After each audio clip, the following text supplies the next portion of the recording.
What's up? Welcome to episode 40 of Comic Book Nation, the official podcast of Comicbook.com.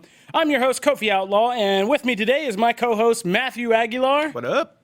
And despite all the trigger warnings, we dig deep into the bench to bring back the most triggered guy in Comicbook.com. Charlie Ridgely's here with us. That can't be true. I feel like I always hear you guys yelling. It is very true. That we need a whole podcast to unravel this.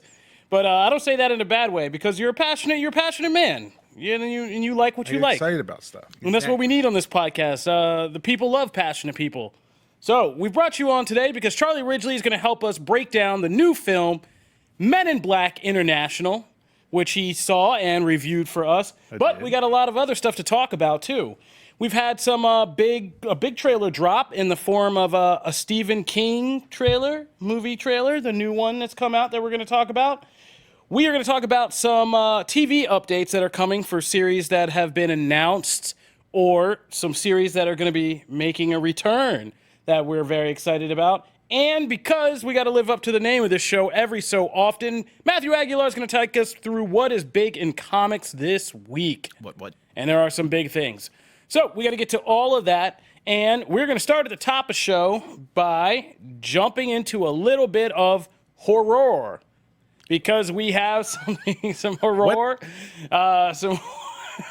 because we have a little. I don't like that. At some point, you need to get Joe Blackman to say horror to you, and oh God, how does he? Oh yeah, because it doesn't sound anything like the word horror at all. It's horror. It's all one syllable. Anyway, for horror, because yeah. But on the horror front, there is one king, and it is Mr. Stephen King, and we are getting a sequel to one of his most iconic and famous stories ever, The Shining. I don't know how well people keep up with Stephen King stuff, but there was a book sequel released to The Shining that Stephen King released a few years back, and it was called Dr. Sleep. And now Dr. Sleep is a movie, and that movie stars Ewan McGregor as the grown-up version of Danny Torrance, the little boy from The Shining who had The Shining. And today we got a first look at what this movie is going to be like, and it's safe to say it's kind of a very different. If you're expecting like The Shining Part 2, it's not quite that at all. But it is interesting in the sense that this movie, since the trailer has come out, there's been a lot of chatter. And this movie essentially functions as both an adaptation of King's Dr. Sleep novel, which was a sequel to his Shining novel, which was a very different thing than the movie that Stanley Kubrick made adapting Stephen King's Shining book, which famously they didn't see eye to eye about the Shining film adaptation. But Dr. Sleep, the movie, is apparently going to straddle the line and be both an adaptation of King's kind of pure Shining world source material and function as a sequel to the Kubrick version of the film, which is something that is made very clear in this first trailer from a lot of the visual cues that they actually. Director Mike Flanagan, who you know from like Oculus or more recently The Haunting of Hill House, is doing this film, and he had a lot of recreations of the Overlook Hotel from The Shining, from Kubrick's version of The Shining. A lot of the imagery that is so famous from that film is recreated here. We got some we got musical cues. I think that's your word for musical cues, but we had musical cues. And so this is going to be an interesting thing. And it basically, the premise is that Ewan McGregor is grown up Danny. He's kind of had all the traumas and problems that go with his gift of The Shining, plus all of his experiences, especially like the Overlook Hotel. And he kind of comes in contact with a young girl who has the most powerful kind of version of The Shining, of these psychic powers that he's seen yet. But the twist is there's also this roving band of like what look like essentially gypsy kind of Shining vampire. Yeah, they're creepy. People led by Rebecca Ferguson, who basically find people with a Shining and feed on their powers.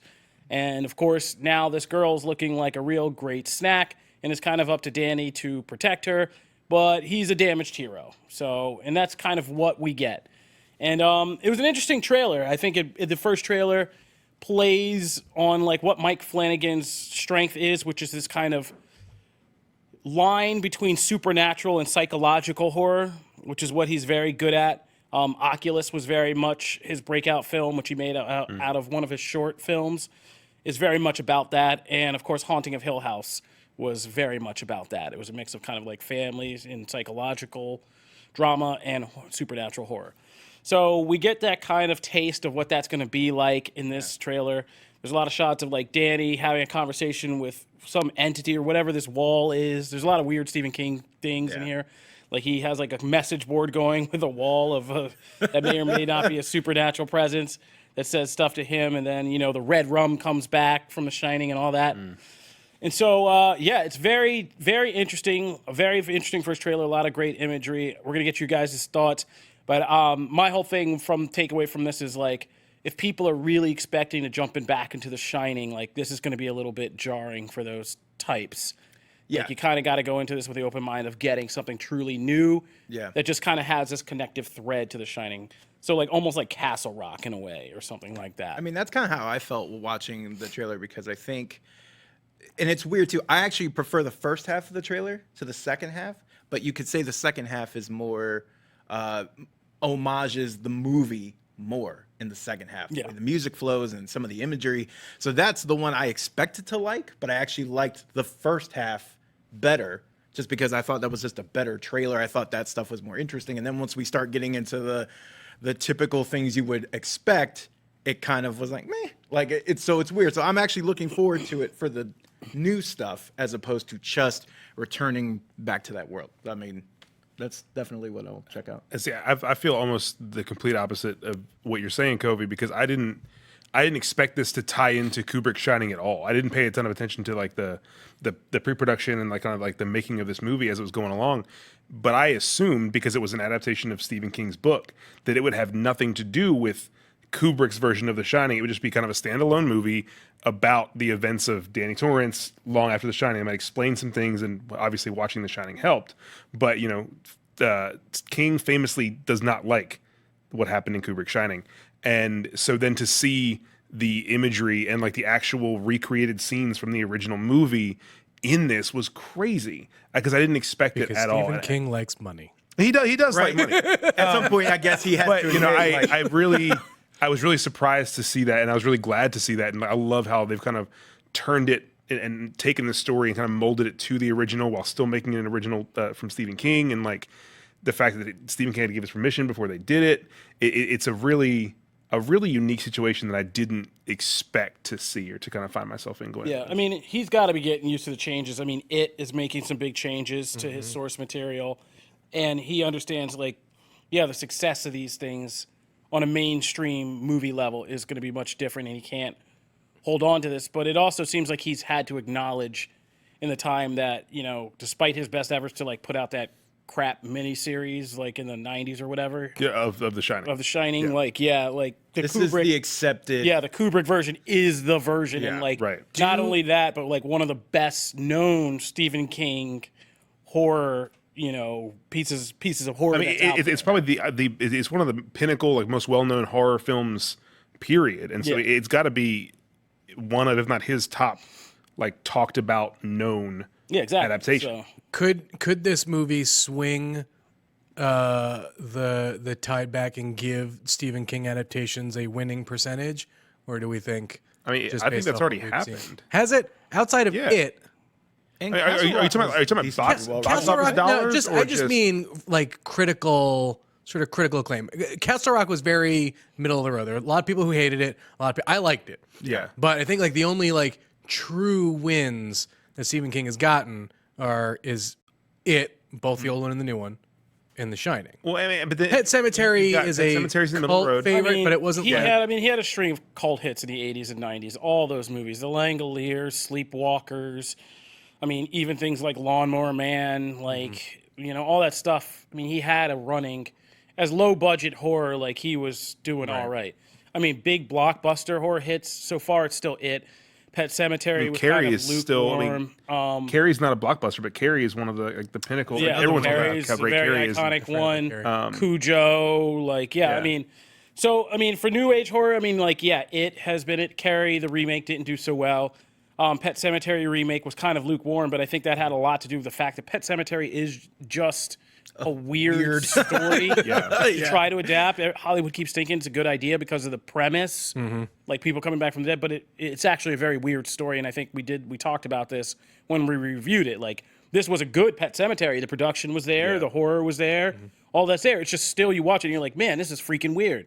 Yeah. Like, That's the other thing that is you look at, like, okay, Dr. Sleep could initiate this like critical wave, but the Stephen King wave is already, like, we are so far into it because of what it did, because it, I think, was that catalyst to do so many things. We don't know if they're going to be good or bad, but I mean, I almost once a month maybe we write up something about how a new King work is being adapted there's a to lot. TV or to film. And so in the next 5 years, we're going to have, I mean, 'Cause we dozens still have- upon we still dozens of Stephen have, King adaptations. What, the Dark Tower thing is still coming. Yeah. Stand is in the Stand works. is still in the I mean, and then works. every like novella he's done that has been like lesser known is going, like, already has a thing because they Hollywood want Stephen thinks. King's name. I mean, the work has already been done. Hollywood already thinks Stephen King is like a hot brand again. So like, Yeah. I mean, he's just going to keep collecting his money. But I think Doctor Sleep is smart to go with the Kubrick ties because that's going to Have any of attract you guys the read the whole book? Did you read the book? of The Shining. Dr. Sleep was Shining. No, Doctor Sleep. I haven't read Dr. Sleep. Doctor Sleep is actually it's great. So that's why I'm super excited for I it. hate Stephen King, so no. I mean, I like Stephen King. I've heard really mixed things about Dr. Sleep from big Shining fans. Like, I know people are kind of like, some people really love it, and some people kind of like fell off on it. But I think it's to be expected almost any time you have something so beloved like The Shining, and a sequel comes in all that time later. Like, it's rare that you're gonna get something. He didn't that ruin works it. so I mean, well. he didn't ruin it. So like, there is potential here. So, right. yeah, I think it's going to be the things that'll draw people in will be the kind of the ties to Kubrick's film. But I think there is enough substance to the book, and I trust people like Rebecca Ferguson. Oh, yeah. And dude from the Native American dude from Westworld, who plays I like can't her remember his name. hunchman. Yeah, I can't remember his name off the top of my head, but he's in it. He's her henchman. And that whole kind of, I think they have good enough villains in this to really kind of make it interesting. The little girl from Hill House is in there too, and she's really talented. Yeah, so, I mean, they got a lot of talent going in this. And Mike Flanagan is like one of the three kind of horror directors that came up with like Andy Muschietti and David F. Sanders. They all kind of jumped from making these indies that they made. Andy Muschietti made Mama. David F. Sanders made Lights Out, and Mike Flanagan made Oculus in these shorts that became successful big budget horror films. And I trust him to make this jump. I mean, Hill House was really good. I mean, So Flanagan did just like David F. Sandberg did, like, jumped and did a sequel to a Blumhouse movie that was way better than the original. Yeah. Sandberg did Annabelle Comes Home, or not Comes Home, Annabelle Creation. and then Flanagan did the Ouija. Origin of Evil, which was way better than the first one. Yeah, we were just talking about Ouija Origin of Yeah. Evil because we were talking about the Magic 8-Ball movie that's coming out. And I was saying, like, Ouija Origin of Evil is like the only one of those toy-based horror games. It really works. Toy-based horror movies that actually And a lot of that had to do with enjoyable. Flanagan. Yeah, Flanagan and little Lulu Wilson, who was also in Annabelle and Yeah. Ouija too.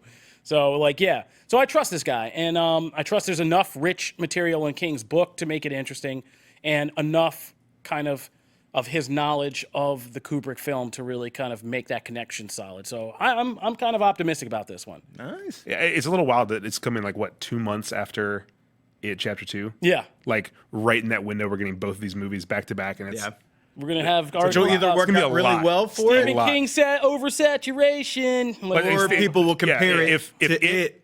if it does really well, that's really good news for Dr. Sleep, which I don't think that it's going to do poorly at the No, box office. I don't Like, see it it's gonna doing crush poorly either.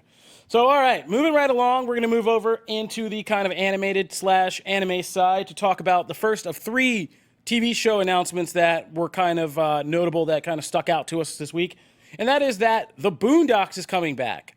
We talked about this a couple weeks ago because it was You've been kind on of that breaking. Boondocks beat. Yeah, we were on that Boondocks beat. I'm always on that Boondocks beat. But we got word from John Witherspoon, who star of Friday and is the voice of Grandpa in the Boondocks, that it was coming back. He was just kind of offhandedly making a remark while talking to Joe Rogan. And everybody scrambled. We were like, well, what the hell does that mean? Like, you know, and everybody was going into it. Are we finally getting Boondocks Season 5? We talked to the producers here at Comicbook.com because they have a new show called Sugar and Toys out. And we asked Carl Jones and Brian Ash, and they gave us a kind of non-answer that kind of showed that, yeah, they were involved in something with the Boondocks, but they wouldn't say anything specific. Now, this week, we are getting the official information that the series isn't going to Season 5. It is getting a full kind of quote unquote reimagining or reboot launch, and that series creator Aaron Magruder is back and he's involved into helping to bring this back.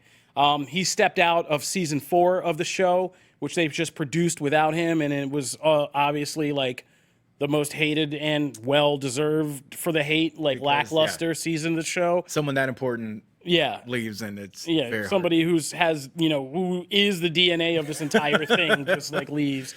But it is time, and Magruder hasn't. This isn't just on the TV side. Magruder, if you haven't been paying attention, has been. It's funny because he's like not down. You could tell he's so not down with like social media. So he's been like dropping new Boondocks cartoons through like famous people's accounts. Just keeps handing it to people. Yeah, like Charlemagne the God, radio personality. Charlemagne, like he's been giving him like, hey, here's a new strip, and Charlemagne puts it out on his Instagram. But if you look at the hashtag Boondocks back, you can find a lot of these strips. And it's Magruder basically reacting to modern times in the era that we're in. We're in such a different place now. It's funny because the Boondocks started as like the cartoon. I mean, the strip has been around forever, but the cartoon really caught on as kind of skewering the Bush era and a lot of stuff that was going on in pop culture during the Bush era. It didn't pull any punches when it got into the Obama era, and then it went away. Yeah, and before Trump, before Trump happened, the Boondocks went away, and it's been quiet on that front. And now Magruder's back, and he has plenty to say about everything from Donald Trump and the realities of his presidency to the Mueller report and all that, to everything with the controversies that were kind of like Me Too and Time's Up and things going on with like pop culture figures like the R. Kelly and Michael Jackson debates about who these men were and what do we do with their music. There's a hilarious one where Grandpa's like turning off the R. Kelly songs, like, I'm not listening to this anymore. He's like, I'm going back to good music, and he turns up Thriller, and he's like dancing again and like cheering, which is its own like little social commentary. So all of this is on the table, and it's going to be back, and I am so hyped because I think these days and times need the Boondocks. So it's I'm perfect hyped for this. It's like any time when, like during the off season, when like Last Week Tonight or even like SNL go off air for a couple months, and all this stuff happens, and you're like, dude, I wish it was still here so I could see what they're gonna say about that. Omar always has to deal with that. Like every time he goes off for a season, he does like a fake headlines of things I think will happen by the time. And this is like perfect. Like we've been, oh my God, this would be amazing, to see what they say about that climate. And so, I'm down. Yeah. I mean, if you haven't, read our interview with Carl Jones and Brian Nash, because they give us one of the funniest answers. Is I just asked them, like, would Riley Freeman be down with Donald Trump? And their answer is hilarious and spot on for, like, how Riley Freeman would react to Donald Trump in, like, being president. And it's just, it just makes me want this so bad. Charlie? I mean, I'm not as big of a fan as you are. I think because I was a little bit younger when it was going on, and I wasn't paying attention to it. But I watched episodes here and there, and I always loved how it could be so politically driven and also really hilarious. Like that was, other than South Park, one of the only times I saw that. And I think today's age is so great for that, to have a counter to South Park, not to be in opposition to it, but to kind of work as a complement and to have a very different perspective than the guys that make South Park have. To come at it with a much broader, more down to earth like approach to making fun of what's happening in our world. And I think that there has not been a better time to have a show like the Boondocks than there is now. Yeah, I think it's nice to have some nuance that Boondocks has. Yeah. That South Park, which I love South Park's riffing on stuff. Yeah. But sometimes there is a little bit of a subtlety that's missing. Yeah, the Boondocks kind of has a voice where South Park is just like, and the South Park guys are kind of going through this right now, this depression, because they feel like, oh, we've been like totally nihilistic or something like that. Yeah. And now that hasn't worked out for society, whereas the Boondocks is a little bit more just a little in its social commentary and stuff. So so we're all hyped. Moving on to something we might not be as hyped for. We're hearing that a Fast and Furious animated series is getting made. Fast and Furious Spy Racers, That's so gross. I kept writing Speed Racers when I was like writing the articles. Like in my mind wouldn't register like, no, it's actually called Spy Racers. Yeah, man. Oh my God. Looking through this trailer again right now, it's not great. They don't. I mean, yeah. I mean, it's not even not great. It's so forgettable. It's literally Netflix, Who cares? So Netflix is getting in on the Fast and Furious franchise with spy races, and this trailer doesn't tell us anything. No. Like, it's just two souped-up cars racing through, like, the aqueducts of Los Angeles, and it doesn't tell us anything about, like, what spying would be involved Also, the in style's this. so boring. I mean, it's the exact same style. It's the same thing they're doing with DreamWorks Animation, this big partnership. They're doing the same thing with Jurassic World. Make a Jurassic World spin-off series that's animated. It's going to be on Netflix. It's geared more toward young teenagers, and that's exactly what we're doing with Fast and Furious. And it's just The fact that it's missing style. Now, I do like Teenage character yes. Tony Toretto. I do like that they're linking it somewhat. Younger cousin of Vin Diesel's Dominic Toretto. Matt, it's the same story. I know. I did. Look, Literally, I'm he's going to say, Tony, Dominic Toretto's my cousin. And that's the only thing you're going to see. And then he's going to get roped into a government situation. The synopsis says he's going to get roped to a government agency that wants him to infiltrate race car drivers. It's like he has the Toretto name, but he's playing the Brian character. And that's... I'm not saying it's going to be good. No, I mean, that is a perfect thing. It is like, let's just lump Brian and Dom into one character. One character. Yeah. I know. No, I'm disappointed. Like, I was... When we first...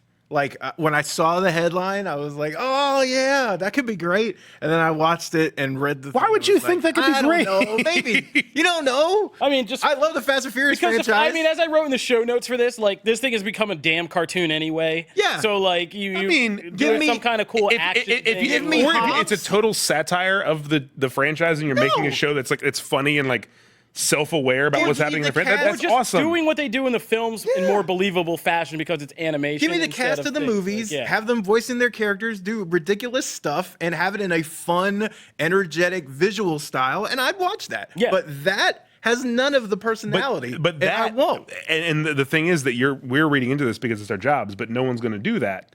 It's on Netflix, so it's free to most people. You're going to Fast and Furious. My kid likes that, and then Netflix makes money. Yeah. Instantly. Yeah. And they spend almost nothing we know on the it. business side of this. That's what we're saying is gross. Like, we know the business side of this. It's just a bummer. It's like your franchise is stalling a little bit. What do? You animate. They have like a spin-off series for every DreamWorks franchise on Netflix. Yeah. Like, Trolls. Trolls, Yeah. How to Train Your Dragon, Puss in Boots, Boss Baby has four different series on there. Because that's a good series idea. Kung Fu Panda does but that's a good idea. No, seriously, because the Boss Baby thing is like I like the movie. It's a sitcom scenario you can go back to over and over again. I love the movie. The actual movie. I mean, it makes sense with taking an animated property, making it look similar. They're just starting to now do it with live action properties the exact same way, and I think that's what's like. Oh wait, this is different, and it kind of changes things and makes you think more about like what are they actually doing. I mean, they can do. I always try to be even-sided and say if I'm going to go negative, also go positive, like on things. So the one thing I can say is in animation we could get some really sick action racing sequences. Like, I tried to go positive, but Charlie blew a hole in all my positive arguments. So I hope that's what I'm here for. That's why I'm here. Great CGI like animated action racing sequences. I mean, that's all I can think of. And they better get one hell of a kid to play this because he's gonna have to carry the show. Tony Toretto. They better get one hell of a voice actor because he's gonna have his work cut out. They're just gonna do the Baby Groot thing with Vin Diesel. He's gonna voice it. They're gonna alter it in post. Oh my! Can I get Kevin Hart? I just saw him voice stop, Snowball. Stop! I want Snowball in Fast and the Furious. Stop! What's wrong with you? What is wrong with you? You kind of want it now, don't you? No, I don't. Kinda. We're getting John Cena in Fast and Furious, and that's awesome. Kinda. Good. That's it. That's all I need. Let's talk about something else that's coming to live action. So, Krypton is back for season 2. One of the dark horse hits of last year, in my opinion. Krypton, I didn't hear so much chatter about it, but it was like one of the better comic book TV shows to come out of the last few years, in my opinion. Just what they do with the Superman mythos and the kind of way they spun that. It has a great cast of actors that do really good jobs and some good production values for this DC live action DC stuff. So season 2 is now back after a big kind of cliffhanger from season 1. And one of the biggest selling points for season 2 in all the trailers has been the fact that they're bringing in Lobo, DC's big bounty hunter. And now Lobo's already kind of set up to get his own spin-off series over at Sci-Fi, which I'm kind of happy about because I've been waiting for Lobo to do something in live action DC for a lot of years since we've been reporting on this movie for like 10 years. The Michael Bay Lobo movie? Still in development with Michael Bay. I don't know. But I think, I always get nervous, especially right now on something like sci-fi, that they're putting the cart before the horse because, like, let's get through a couple episodes of Krypton. Let's let this Lobo character kind of gel. Let's let the actor who's playing him, Emmett Scanlon, who's from Constantine, like, let's let him get some fan cred, some street cred under him. And then you announce me in Lobo series because I feel like this is almost like the opposite of Swamp Thing right now. Like, Swamp Thing got canceled right after I started getting into that, and it just got here. And it's like, Krypton just got here, now you're telling me to get signed up for Lobo. Well, Sci-Fi, you also took away Happy, and you also took away Deadly Class. Sci-Fi takes away everything. Yeah, it takes away everything. So, it's hard for me to even think this headline could last until this show actually premieres. Because it's not like the CW where you have faith that they'll keep it around for a while. Yeah. Because Batwoman had that, right? We didn't even see her yet, and they're like, well, she's probably already getting her own series, and we're going to develop it. But we know they'll stick with something. Yeah, well, it hasn't launched. I'm already going to, I can guarantee it's going to run at least 4 seasons. But Sci-Fi doesn't have that kind of cred. Yeah, And that's the problem because they make great stuff. Yes. It's the total opposite of what Sci-Fi CW's freaks doing. me out in the sense that I feel like Krypton's going to run if season 2 doesn't pick up in 3 weeks. We're going to be hearing Krypton's getting the axe. What about that Lobo? What? Yeah. What about that What? I don't remember. What you're every talking single year, about. I was looking through the shows, like the original shows from Sci-Fi, and I could count on 3 fingers, the ones that have made it past 3.5 years on the air. Yeah. Battlestar Galactica Yep. was on Sci-Fi. That's really only one of note. Every other great show that people have loved on What about Sci-Fi the is gone. Magicians went for 4, right? 4, yeah. 4, I think. So that was one of the other ones. Maybe 5. I could be wrong about Magicians. Magicians was one of the longer ones. got a Yeah, life. the Earp show, When Winona Earp is still in limbo after season 3 or season 2. And then you got all the ones that people love went away. Deadly Class, Happy. Did people love Deadly Class? Channel Zero, and people talked about Deadly Class. Channel Zero, The Expanse. The Expanse was the most celebrated show they've ever had, critically, and then they axed that after 3 years, and Amazon picked it up. It's everything on Sci-Fi I get excited about because they have great ideas, but then divert that money to Sharknado. it just goes away. That's the franchise that keeps that channel alive. Make a Van Sharknado TV Van series. Helsing, I think, made it to 4. Yeah. Oh, man, Sharknado keeps Van Sci-Fi Helsing made it to going. 4. Okay, all right. You can say what you so want. far we've named 3. Yeah. Like I said, 3 fingers. And Sharknado. Yeah. There's a movie series. Man. Make a Sharknado TV series. I don't care. So, Ian Ziering will do it. He needs stuff to do. Swamp Thing's canceled. The other thing about this Lobo thing is it's hard for me to feel like Sci-Fi will be able to sustain this because this feels like a series where you have to go to a lot of unless there's something about the series that they're doing where Lobo's just wandering around Earth the whole time, which sounds like Inhumans all over again. It sounds like high production costs. You need the makeup. Krypton's for got aliens. some pretty high production Yeah, costs, though. and I don't think Krypton's gonna not be all of around it, and, 2 years only from now. 2 of those people need makeup as It's opposed not going to. putting your Where main is that money character coming from? slathering him in makeup the whole time. Plus, he's got to go around to all these weird places in the universe and to alien bars. He's basically and just stuff. rolled around in baby powder and with, I think Yeah. Krypton has a shot. But, Krypton has a shot if it moves somewhere else. Yeah, and trying to create all these kinds of aliens and alien locales that Lobo would have to be doing jobs in seems like way too high of a cost for this kind of show. Just make him a bar owner. He just owns a bar. Never leaves the bar. Yeah, he never cheers. leaves the bar. Everybody comes to him. That's his whole thing. I don't have to bounty on everybody. Everybody comes to me. All the fight scenes are like the ending scene of Glass, and they're just out in the parking lot. It's gonna be on Sci-Fi. I feel like I'm scared that it'll be Lobo spending a season wandering Earth looking for his bike. Get off of Earth. And in the finale, yeah. they're like, he finally gets to ride it. And he, the last shot is him zooming towards the sky. That one season of Smallville all over Yeah, again. exactly. You only get So- one Doomsday punch. I mean, so I make want it to count. believe in this, and I want to believe we can get the violent, because I remember when they started making Lobo adult-themed comics. Yeah. And they started being things I couldn't look at in comic store. They had to be on the top row with a paper over the front of them. Like that's where I really got into that guy, and I was like, "Whoa, what?"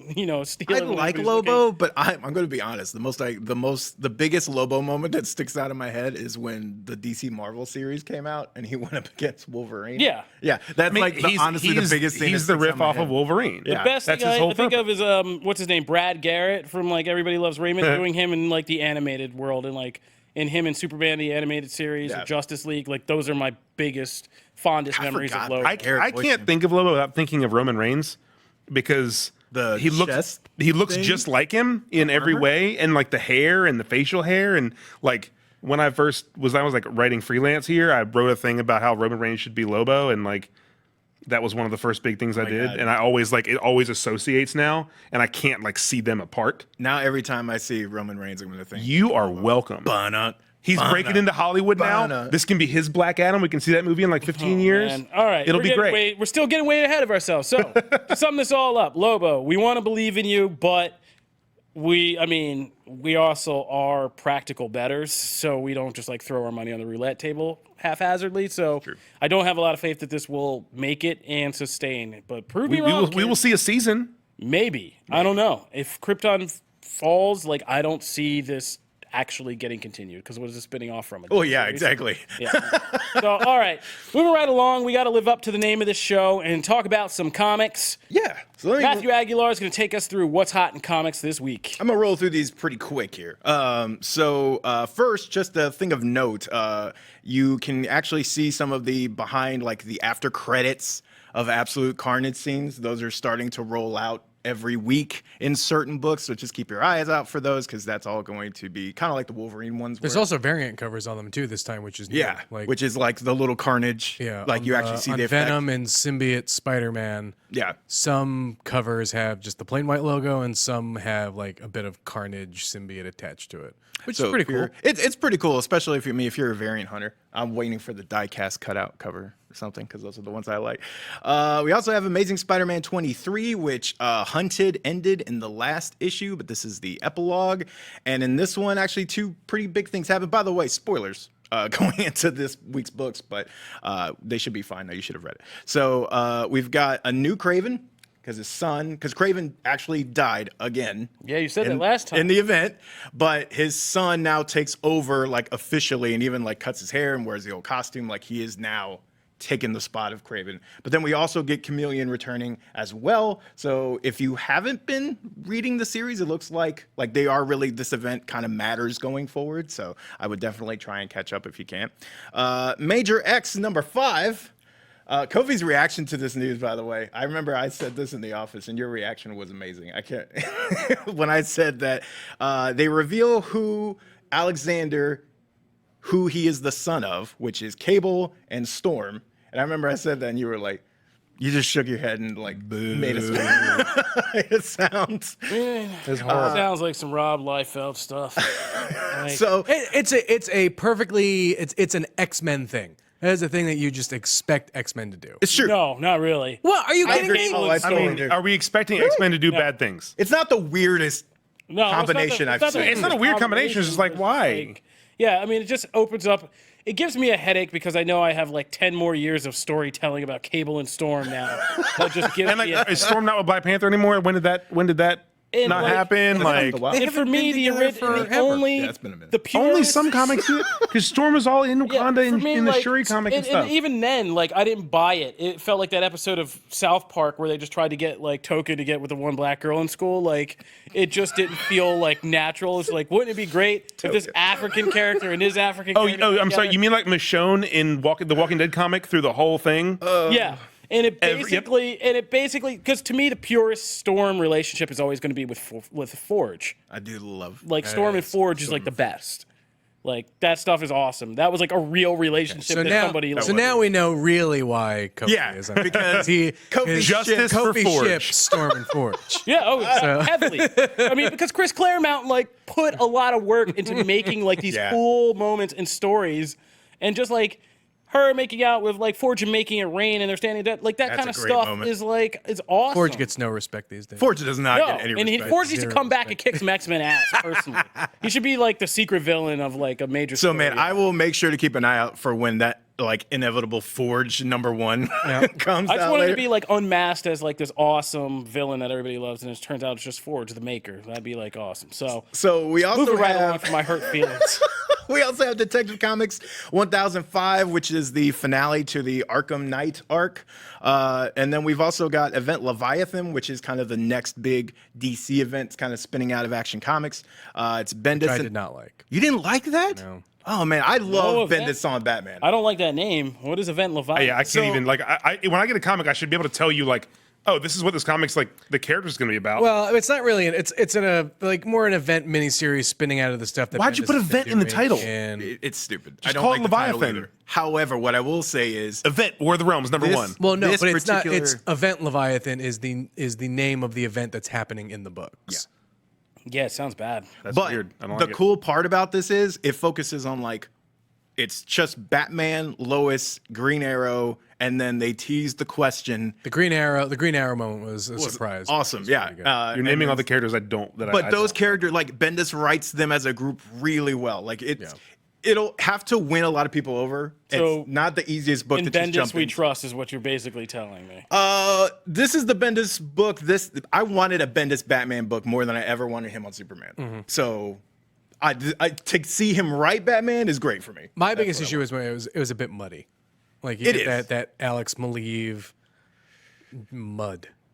It's a little, yeah. I do about the like artwork? The artwork. Yeah. I do like to see Bendis with other artists, and I know he has like three I that he love- always wants to work with. I love it. Like the stuff that they did on Daredevil was great. The stuff they did on Moon Knight I thought was a lot of fun. Spider-Woman was great. This just felt. But Batman's already a dark It's a dark character, I So know. when you put someone that is just all about shadows, it's just like I can't see anything. I can't see anything. Oh, mixed bag. All right. Yeah, moving a on. mixed bag. And then last here, I have Prodigy #6. I know I have just gone on about this book a couple this times. I love this book, man, and it ends its arc, and it was awesome. It's just a fun Indiana Jones type adventure. Is that the Mark Miller book? Yeah. Oh, okay. Yeah, That's and what it's I just don't know fun. So it ends here. This is like you can actually read all the 6 issues, and it's just one adventure and it ties. All right. So yeah, that's in comics. Anything else? No. What is this Sonata thing you're having? Well, it wasn't like that important. Take Silver Surfer Blackout and you put that book in. Silver Surfer I Black's a cut great that comic. one Go read too. it. I cut that one too, by the way. Thank you very much, because nothing really happened in it, and it's true. Yeah, it's. I think you're trying to cut time, and Kofi was like, "No. I know. You I wrote was trying to something. cut Make time sure you for it. own I it." kind of keep it honest with the people. I was trying to cut keep time it to help honest out. with the people. But then you called can't me hide out in and the put me show on notes. blast. You can't hide in these show Jesus. notes. All right. I know you have reason to leave after that, but stay tuned, because when we come back, we are going to talk about the 2 new films dropping in theaters this week, Shaft and Men in Black International. All right, so I'm going to take Shaft first because they sent me out to see this. I don't know why they sent me, but like I'm just kidding. I went out to see it because I love Shaft. Because Shaft's a bad mother, shut your mouth. And Shaft is one of those characters that got me into blaxploitation. People who listen to this have no idea, Kofi. I know. That's the kind of joy of it. I know who I am, Jim. Thank you. Basically, like, it got me into blaxploitation films when I was like a very impressionable age as a teenager. And Shaft and Superfly were like the 2 that, of course, I jumped into before like the Mac and a bunch of other stuff. But Shaft was always like the cool black James Bond for us. Who, if you didn't, I mean, I also watched James Bond, but it was cool to have a black James Bond. They even make a really great joke about that in this movie. They make it in the trailers too. Yeah. So basically, I'm sure if you've seen the Shaft trailers, you've seen the joke about, Samuel L. Jackson saying, if that dude James Bond was real, he would think he was me. So Shaft is basically, at this point, with this installment from Tim Story, who did Barbershop and Fantastic Four, the original movies and all that stuff, this Shaft is kind of doesn't take itself seriously. It's kind of like a self-parody in the sense that it's a comedy movie, mostly, almost, it's an action comedy, but mostly heavily on the comedy. And it's about Samuel L. Jackson Shaft, who was introduced in the 2001 as the nephew of Richard Roundtree, the original Shaft. So this one is even like 19 years later. He had a kid with Regina Hall, who he became estranged from, which is the whole point of the story about how he kind of got estranged from his kid and his family. But when something happens to the younger Shaft, one of his friends, he realizes he's in the middle of a case in Harlem and in New York trying to investigate that because he grew up, his mom didn't want him to be like his dad, so he becomes an FBI data analyst, and he's kind of a nerd millennial. He has like a lemon tower in his kitchen and stuff, which is like a whole gag and conversation in the movie. But he's just kind of the opposite of old school Shaft. And so he has to go and kind of make contact with his dad, and they got to hook up and become this odd pair buddy cop thing going on and try to solve this case. And like I said, what's great about Shaft is that it doesn't take itself seriously. It's self-parody. It's just basically an excuse for Samuel L. Jackson to get back into a character he can just kind of walk into and riff on how much he hates like millennial kids and stuff like that. Is basically what It's this Samuel L. Jackson's "Get Off My Lawn" movie. Yeah, exactly. I mean, Exactly that's what it sounds like. Except they make it really funny and enjoyable.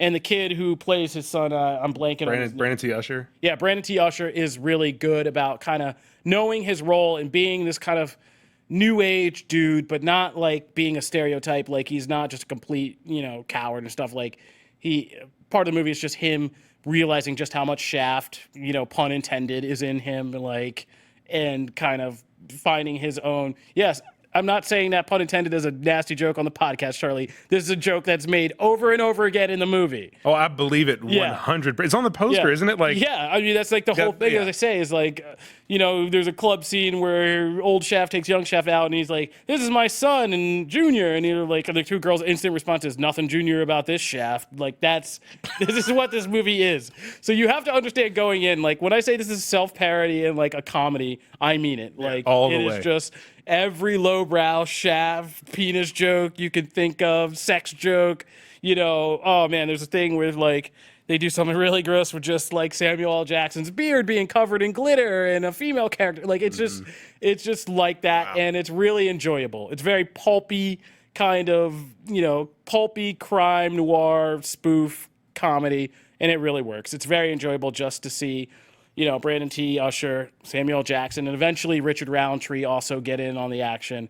And thankfully, they do away with one of the dumbest things from the series, which is they just finally say, like, Richard Roundtree, he was like, there's like a line where he's talking to Samuel Jackson, and he's like, yeah, hey, Pop, something. He's like, well, now that you're not pretending to be my uncle anymore, or something like that. Like, which is still so crazy to me, because like you look at those two characters, they play father and son. Richard Roundtree looks super old. He's out of shape. He's got like a gray hair and gray beard. And Samuel Jackson's like the action star of the movie. They're like 6 years apart in age. Oh, well, Samuel L. Jackson, I will say, there are some so shots crazy. where you can tell Samuel Jackson is still trying to wear like tight pants and leather in this. Yeah. I mean, he's definitely looking a little bit older. Yeah, but he looks great for like 70. Yeah. Yeah. That blows my mind. Yeah, but it is funny. And the three of them, the final action sequence is great with the three of them. The ladies are great in it too. Regina Hall is in it, and she's from Scary Movie. She's really hilarious, playing Brandon T. Usher's mother. And Alexandra Shipp, who plays Storm in the X-Men movies, is in this. And she's kind of like Brandon T. Usher's friend and love interest, and she's really great in this. And they do a lot of things with the female characters to make them, to kind of reflect new age and how they don't like take crap anymore. Like, and it's just kind of, it's really good. So it's a fun time if you're like a Shaft fan and you love the old ones, and especially if you love the 2001, you're gonna like this one. So check that out. I'm still waiting for the Michael Cera Shaft movie. Oh gosh. Wow. Film Twitter wants it to happen. So, moving you, right Donald Glover. along, we're going to finish up today with our breakdown and review of Men in Black International. Charlie and I saw this movie, but Charlie stepped in and reviewed it for us, so I'm going to let him go out on this hill first and take the initial gunfire. I don't know if it's like it's not very good. I'll just go out and say it up front. Like it's a new version of Men in Black. You have Tessa Thompson and Chris Hemsworth taking over for Will Smith and Tommy Lee Jones, and they're kind of taking the adventure to different places all over the world. They're kind of starting in London. There's this mystery, and they kind of go around the globe trying to find this weapon and trying to uncover this secret in the Men in Black London organization. And it's directed by F. Gary Gray, who, I love Barry Sonnenfeld for his work that he directed the first 3 Men in Black movies, but like F. Gary Gray is a fantastic director, and I will always like, okay, of course F. Gary Gray is a better filmmaker, and there's a lot to get excited about going into that. Kumail Nanjiani is the voice of the main alien character. It's great. There's so many things to love about this, but none of them really work out, which is really, really disappointing. Yeah, Hemsworth and Thompson are great together in Thor and in Avengers, and they're good together here, and they both give good performances, but the characters are like completely hollow and really boring. They don't have at the beginning. Tessa Thompson's character is really interesting, and then they just kind of like go away from it to make some like love story jokes that don't ever really land. Camille Nanjiani remains funny the whole time. Pawnee is like the best part of the movie, but. Kofi and I talked a lot after the movie about why this movie didn't work. Part of it is not having Will Smith, like the ability to have somebody who can be completely bewildered and lost, but also so confident and exciting at the same time. Tessa Thompson and Chris Hemsworth, each of their characters were like a half of what. If you put their characters together, you got Will Smith's character, Agent J. And the bigger thing was moving it around the globe, like. So much was lost in that. There's so much charm in the original Men in Black because it's in New York City and there's an alien working, the tabloid newsstand, and like there are people under the subways, and things that we all know and are used to seeing became extraordinary. There's a whole world underneath the streets and underneath what we thought we knew. And that made it so charming and fun. The simplicity of that. Yeah, the whole thing about that, just taking the baton, is like, that's what makes MIB work, as the characters and the movies themselves. They're a secret organization that hides in plain kind of sight. They're just dudes in suits that look like every other dude in suits. And the world that we think we know, like you said, isn't the world we know, because there's this whole other world of alien, human harmony living going on right in front of us every day. And that was kind of the whole hook of that series and what made it great and made it feel like something as fantastical as aliens everywhere were very grounded, because the aliens were like in New York at these familiar locales, and they themselves became kind of like New Yorkers in a way. And they weren't like big spectacles. Like one was just a talking dog. The most memorable alien from the whole franchise is Frank the Pug, and then no matter what they do, no matter how long Jay's been in the organization, Will Smith can still act surprised by the things he finds. Yeah. And that kind of pairing together, and the grumpy Tommy Lee Jones, like it just worked really well. And this didn't have any of those things. And it's weird because I feel like this movie is one that somehow manages to not be the sum of all of its parts, even though all the parts are good. Right. Like F. Gary Gray is arguably a better director for a blockbuster than Barry Sonnenfeld is. Right. You have Tessa Thompson and Chris Hemsworth, who are both like red hot and at the top of their game in terms of like comedic stuff, and have a relationship with each other and chemistry with each other to be able to riff with each other and kind of act with one another after Thor. And you would think, bigger budget, bigger scope, like there would be more interesting ideas at work in here, and it's just not. It was void of interesting things. I'm supposed to be impressed by a set, like a little location tag that says Marrakesh, and even though something just boring and generic happens, like a generic chase scene, and not notice because look at this exotic locale, aliens, and aren't you amazed? And it's like, no, not really.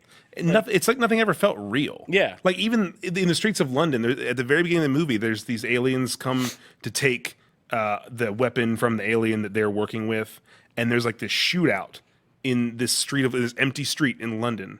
And it feels like a set piece. It looks like a set piece. It's like this doesn't feel real, even though it's in a real place. It's like somebody put that debris up there really nicely. Like I like the way the glue is holding. Everything in New York felt true to New York. Yeah, and it felt like Universal Studios. It felt like you were at Universal Studios, like on a Men in Black ride, basically. Yeah. And that's not the way it should be. I wish they had just taken more time to focus on one location. Call it Men in Black International. Just keep it in London and just explore. And London's such an interesting city with all of its history and all the things that are physically in that city. Like explore catacombs or things like that, or other things that are all aliened out. And I think the biggest crime is at least Sonnenfeld has a lot of imagination. He packed every shot with stuff. If you weren't watching the main Men in Black stuff, you could look around a shot and see cool little Easter eggs of aliens doing this, that, or the other, or designs. And this is kind of bereft of all of that. It's just every shot is not interesting. They don't fit little cool things in there, and it's just kind of ultimately boring. That's disappointing. And they try to throw 3 twists at you, and they're all so painfully predictable that when they start to get set up at the very beginning of the movie, you're like, so that's a twist. It's coming back later, and sure enough, and it's just all predictable. Yeah, there are fun moments to be had. I mean, Pawnee, like I said, is really funny. There's some good fight scenes from F. Gary Gray. He directed a couple fight scenes really well, but it's pretty forgettable. Yeah, I mean, if you wait for this one on home video or on HBO, you're not wrong in your thinking. I don't think the franchise is dead. I will say that. I feel like this is the Fast and Furious of the Men in Black franchise. The fourth Yeah, the fourth movie in the sense that it's kind of like a reboot, and the reboot itself is not very interesting, but it does open the door to possibly more interesting things. If they can somehow get Will Smith to agree to do one, and you have these new characters with Will Smith and potentially with Tommy Lee Jones, you've got something really great with the talent that's on the screen. Yeah, if he were to come back and do one, because it's not a spoiler to say where it sets up, it sets them up so that, you know, the New York Men in Black, the London Men in Black, all that connection is still going to be there. And, like, yeah, if you threw Will Smith back into the next one, like, yeah, you would give this a shot of fuel that it needs. So it's not dead because, like I said, the parts are all good. But just somehow the sum of them is just not. Yeah, I should clarify. Creatively, it is not dead. No. Financially, we don't know yet. Yeah, the international in the title really is telling of what the box office is going to be. Yeah, what kind of money. The international market's going to have to save this one, I think. So I think we can wrap it up. We won't beat up on Men in Black too hard. I mean, it's a pretty straightforward case. But you can read Charlie's full review on Comicbook.com or watch it. By the time you hear this, it'll be up. So, choose wisely this weekend. Going to the theater, my droogies. All right, so, moving right along. If you are just getting into this Comic Book Nation journey, we put up new episodes every Wednesday and Friday on Comicbook.com. We have an RSS feed there. You can subscribe to the show. You can subscribe on a bunch of your favorite listening platforms, iTunes, iHeartRadio, Stitcher, Spotify, Google Playlists, Google Podcast, and you can tell any Amazon Alexa device to play Comic Book Nation podcast, and we'll fire up for you. We also appreciate you guys leaving some good reviews on these venues. If we find 5-star reviews from you, we read them on the show periodically, and we send you some comic book swag. And I am happy to announce, as Jim Viscardi holds it up proudly, we now have official Comic Book Nation t-shirts. Boom! Not just Comicbook.com t-shirts, but Comic Book Nation t-shirts, so that you guys, you true fans, can go out there and represent in the fully correct way for the show. Look at that pretty logo. And to kind of kick off this milestone, we're going to read a couple reviews and send some people some of these nice new t-shirts. So we're going to read one called Worth It from Jeremy from AR.